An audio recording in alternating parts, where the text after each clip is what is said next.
যখনই মহাভারতের চরিত্রের কথা আসে তখন কেবল কয়েকটি মুখই সামনে আসে। আসলে মহাভারতের মতো বড় যুদ্ধের পুরো গল্পটি আবর্তিত হয়েছে কয়েকজন নারীর চরিত্রকে কেন্দ্র করেই এবং তাদের সাথে ঘটে যাওয়া ঘটনাকে ঘিরেই। সে দ্রৌপদীর বস্ত্রহরণ ঘটনাই হোক বা কুন্তী ও তার 5 পুত্রে যতুগৃহে পুড়িয়ে মারার ঘটনাই হোক। কিন্তু এই বৃহৎ যুদ্ধে মহাভারতের কিছু চরিত্র আছে যাদের গল্প আমাদের সত্যি অজানা। এমনই একটি চরিত্রের গল্প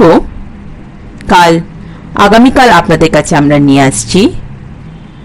সেটি হলো দুর্যোধনের স্ত্রী ভানুমতি। সাথে থাকবেন, শুনতে থাকবেন। আগামীকাল নিয়ে আসছি আরেকটি নতুন অজানা গল্প। নমস্কার।